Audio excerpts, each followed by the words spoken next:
Disney's Beauty and the Beast's live-action remake is a film that captures the same magic as its animated predecessor, yet adds enough modern touches to entice the new generation of movie viewers. However, for those of us that hadn't had the privilege of watching a VHS tape in our lifetime, you know who I'm talking about.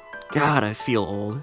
Or have just never seen the 1991 Disney original, the new film's more realistic feminist approach may leave Disney fans searching vintage outlet stores to rewatch the animated version. Or I guess you could just buy the Blu-ray, but I mean, where's the fun in that? But anyway, that's the purpose of this video, to explain the ending of the live-action remake, and also point out the major differences between the two films and whether or not those changes work. So keep in mind, everything you hear from here on out has major spoilers to both films, so you've been warned. So really quick, the one major unanswered question as far as the ending of the 2017 Beauty and the Beast is that when Beast is revived by some seemingly random woman, even after the last petal from the enchanted rose fell, is that who is she and why did she revive him? Remember, like the 91 version, the prince who would later become the Beast was so selfish and ugly on the inside that on a winter's night an old beggar woman came and offered him a single rose in exchange for shelter from the bitter cold. And because this woman was laughed at for her appearance, and saw that there was no love in the prince's heart, she revealed herself as a beautiful enchantress. Oh god, wrong enchantress, wrong movie. Okay, there we go. And she put a curse on him and his staff, making the prince as ugly on the outside as he is on the inside.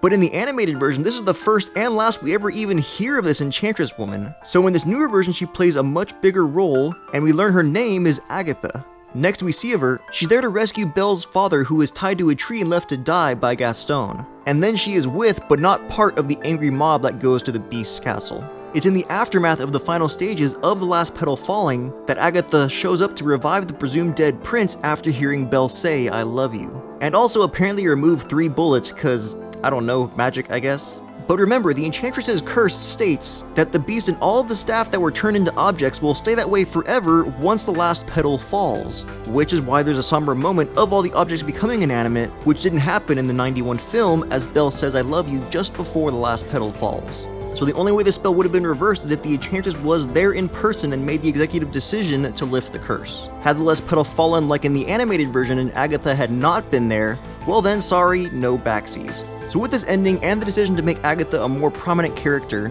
the intention with Disney was to make it a much more emotional yet happier ending for all parties involved. Except for Ian McKellen's Cogworth, who would have rather just stay at a clock than go back with a significant other, I guess, whatever. Anyway, that's the ending explained. Now on to some of the major differences between the original and the live-action remake. It's no surprise that with these new additions, including 4 brand new songs, that the film runs much longer, clocking in at 2 hours and 9 minutes, as opposed to the original at 1 hour and 24 minutes. This also gives plenty of time for more backstory on important supporting characters like Maurice, who instead of being an inventor is an artist who also fixes things. But he really has more of an artistic soul, drawing things like Belle when she was younger, as well as her mother, who we heard almost nothing about in the first film. In this one we learn that Belle, Maurice, and her mother all lived in France, but the effects of the plague on Belle's mother forced the two to leave her behind.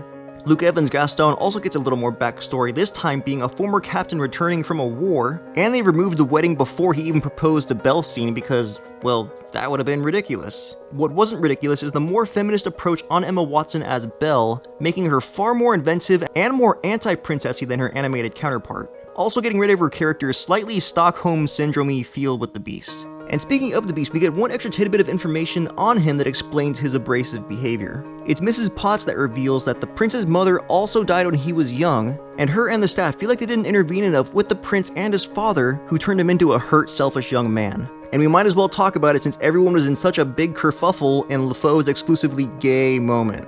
Oh, which I'm not exactly sure what that particular moment was. Was it LeFau's subtle omission of his feelings for Gaston? Was it one of the 3 musketeers who enjoyed being dressed as a woman? Or was it LeFau and the same musketeer sharing a dance at the film's end?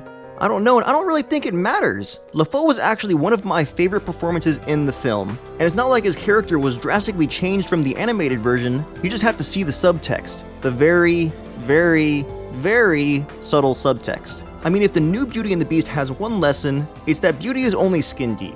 And sure, you can be good looking on the outside, but if you're a hateful, homophobic bigot, well then you, sir, you are the true ugly beast.